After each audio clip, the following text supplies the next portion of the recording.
Hello, Perfidious Pete here, back to while away the hours, consulting with the horrors, down in the harrowing halls of Perfidious Manor, in Darkest Dungeon. And this episode, I'm not gonna lie, we're killing some time. We're still waiting for Team Vengeance to make rank 5 so that I can go get my vengeance. By the way, Slade, thanks, get rid of that face. So that I can get my vengeance on the drowned crew, but they're not quite there yet. They came up 2 EXP short, which means we've got to go on one more mission, but we had to get rid of some diseases, so we're gonna need a week off. So yeah, it's time to kill some time, and I know right now there's a hobo outside an arcade somewhere going, "You mustn't kill time, boys. You must cherish it. Seize the day. Can I have some change to go get loaded?" And then Bart and I go inside to spend the $20 he found on video games and getting high on smoothies and joining the junior campers. But I digress. We got to kill time, and I'm sorry. They came up just short, a lot like my Chicago Cubs are doing right now. As we speak, I'm on the other monitor. I've got a feed of the Cubs game going. They're currently down 1-0 after 3 innings of Game 5 of the World Series. And it's starting to look like maybe they're going to take it just long enough to come lose 3 at home, drop everything, and lose at their home stadium. And I got to say, I honestly couldn't really have hoped for a more perfect end to what otherwise has been a pretty perfect season for the Cubs. And be like, "Oh, Pete, that's a real scum move. How could you possibly say you like a team and yet actively hope for them to lose?" What? I'm not a big sports fan. I don't really, in general, we're just going to go do this short mission. I don't really care what it is as long as it's quick. I'm not a big sports guy. Just, they don't, I won't say I find them uninteresting because I actually do kind of like baseball, but I like it more in the abstract than in the specifics. Like, I think I watched 2 entire baseball games this year.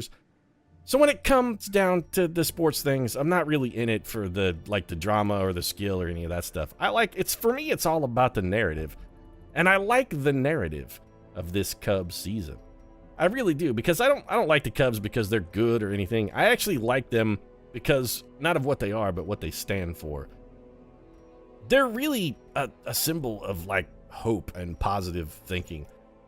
The Cubs they stand for hope against the hopelessness. They hope, in the face of hopelessness. People who like the Cubs, they know going in every season, it's gonna be awful. It's gonna end in tragedy. Nothing's gonna go right. Somehow they'll find a way to fuck it up. That's what you know being a Cubs fan. It's what you've come to expect being a Cubs fan. It's part of what being a Cubs fan is. And the thing is, the second they win the World Series, all of that goes away. They can't succeed and still be what they are. Because I really feel, and I mean this sincerely, I think they're more perfect as a symbol of fighting the good fight even when you know it's pointless to do so. That's more powerful symbolically than any victory is. What is it? They win a World Series. Everybody then, for the next 10, 15 years, nobody cares about the Cubs anymore. They'd be like, whatever. They finally broke the curse, blah, blah, blah, blah, blah. And the fact that they won a World Series doesn't matter. You know what? Hey, here's a chance. Tell me who won the World Series in 2001. Anybody know off the top of your head? Can you remember who it was? No, because it doesn't matter. It was 15 years ago, and it was basically just 7 baseball games, and one team beat another team. But the fact that the Cubs have been losing for 108 years, if you asked anybody who's ever seen a baseball game or knows anything about America, you'd be like, "What do you know about the Chicago Cubs?" They'd be like, "Oh, they suck, and they always lose." But they keep trying. Every spring, hope springs eternal. Every spring training, people will be like, "Hey, you know what? There's always next year. Maybe this is it. Maybe this is the year." But honestly, you kind of don't want it to be. They're better off as a symbol than they could ever be a success. Anyway, I've probably wasted enough time yammering on about the Cubs. I really do, though, sincerely feel that it's more important that they lose the World Series than that they win. And the fact that they won just enough games to bring it home and drop 3 at home, well, that's just the Cubs being the Cubs. That's sort of the perfect epitome of what they stand for, what they're all about, and what they're going to do. They don't just lose. This is why it's hope against the hopeless. Not only are they going to fail, but they're going to fail in the most catastrophic and spectacular fucking fashion possible. That's why they're a thing of beauty. That's why they can't win. They can't. Baseball isn't the same without the Cubs. It's just not. And it's not the same if they win. You need them You need the Cubs. Hope against the hopelessness. It's a thing of beauty. It really is. Anyway, I'm sorry. I'm distracting myself. I'm so caught up in my own metaphor. But that's why I can, that's how also I can like a team and still not want them to succeed. Because what they stand for really is more important than victory. Victories go, but a legacy of struggling in the face of overwhelming despair, that lasts forever. Speaking of overwhelming despair, hey, you know what? Being a Cubs fan, good training for Darkest Dungeon as well. We just need to get something. I'm thinking, you know what? Camouflage cloak. Let's just go for some dodge. This mission is not really all that relevant. Let's get it down there. Provision. It's just a random short mission that I'm doing to basically kill time while my chosen team heals up. And here I have been rambling on about a baseball game. What I should be doing is finishing recording this and then go actually watch that baseball game. That would be the smart money. But, you know, when you're rolling with Perfidious Pete, the smart money ain't exactly how I roll. You know, that's 10 torches is actually probably enough. Let's just do this. We got food, we got torches, we didn't forget anything. We've got the Fantastic Four. They're my time-killing party of choice. I could have brought, and probably now that I think about it, should have brought Buffy Summers in here to try and buff up our cash reserves, because we do need cash in a powerful way. We are going to have to outfit the entire revenge team with top-notch gear. That's the thing that's going to have to be done. So we got to explore 90% of rooms. Well, I think we should start going down this way because there's a whole lot of nothing down this hall. Is our team in their preferred order? Actually, no. We need Johnny Storm in the front.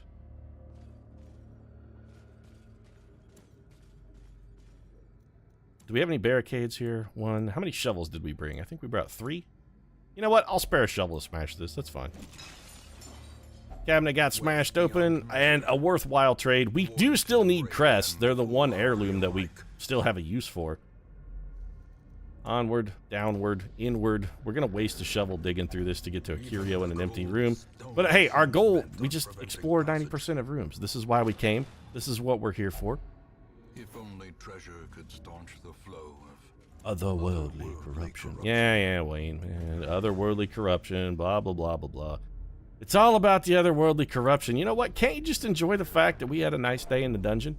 For once, can't you just be pleased by the fact that we found some glittering gold glistering in the ruins?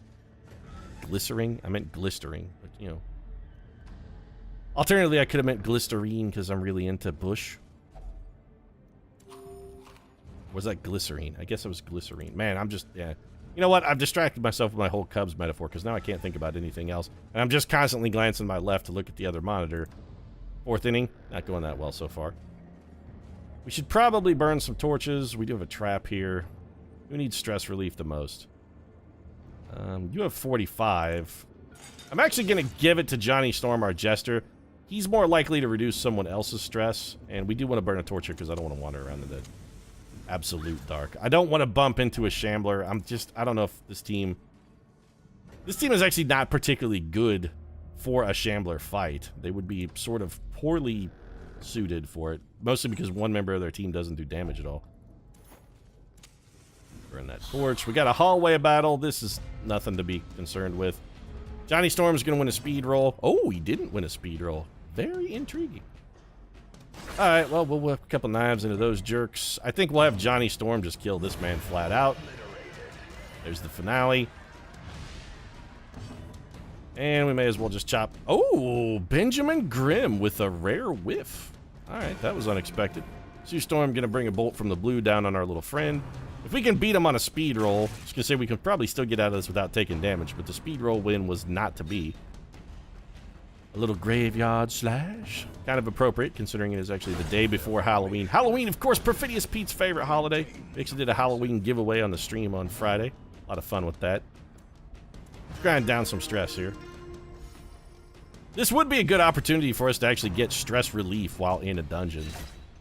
Benjamin J. Grimm taking a pretty considerable amount of health damage there.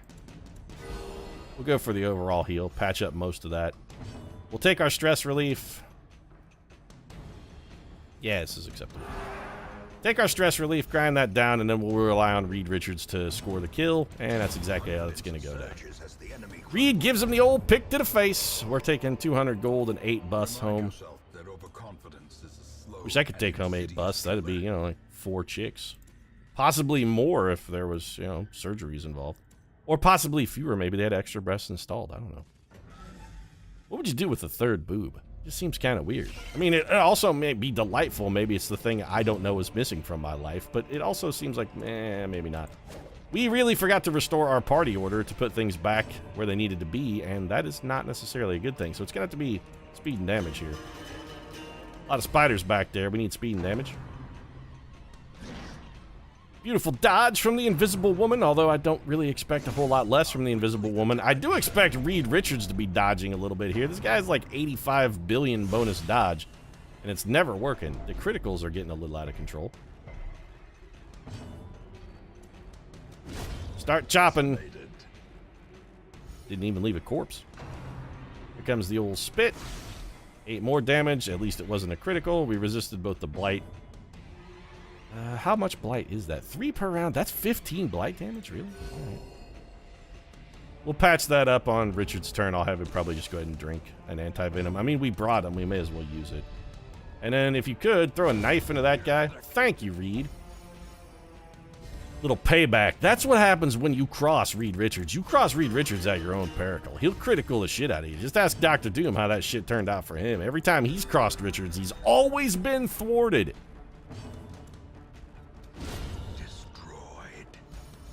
Grim making up for that earlier miss a little bit. Comes the old bite. Finally, Richards manages to dodge one. And a little pick to the face for the kill. A bonus critical from the Bard song. I mean, it really is quite good. Don't forget Elan's Bard song. Also, before I forget, Johnny, get back in front. And let's have the Gravedigger open up the locked sarcophagus. We have a key, but I'm going to save it just in case it's trapped, but that's no problem for Mr. Fantastic. He can just shove himself through the lock if the need arises. You know what? This is arguably a mistake, because we still have to go down. You know what? It is a mistake. Screw it. Explore 90% of rooms. We can skip one room. I'm skipping the hallway battle. We're going to go this way. Mostly because it actually saves us time, not so much the fight. I don't really care about the fight. It's the fact that this saves us backtracking time. That's what I'm concerned about. Just trying to avoid backtracking as much as possible. Little hunger prompt. Never killed anybody. You guys could, you know, skip a meal or two. Especially you, Grim. You're starting to look a little pudgy around your orange center. And ultimately, we still encountered the same number of fights by enacting this pathway. We just also avoided, also never read books.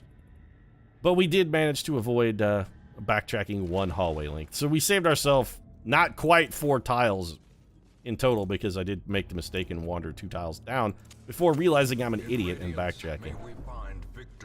That happens a lot with Perfidious Pete. I realize I'm an idiot and then backtrack. Usually when on, you know, dates, I say something and be like, oh, that was monumentally stupid. Can I backtrack? And by that time, I've already had a drink thrown in my face and I'm sitting alone at a table at an expensive restaurant. I kid the internet. I don't go on dates. Nice critical to start things off from Reed Richards. Richards keeps beating Johnny Storm. Holy shit, Storm, you lost back-to-back speed rolls? What's up with that, dog? You feeling okay? I was also expecting a little more damage out of that finale, I'm not gonna lie. Here comes the Howl. We'll probably give Reed a little shot of stress reduction. Was thinking Sue might be able to pull out enough to get the kill. Didn't quite happen. It's by and large irrelevant, because that guy is definitely dead on our next turn. Reed Richards with the kill and getting back some of that stress that he just endured. That's nice of you, Reed. That's good thinking. Give a little, get a little.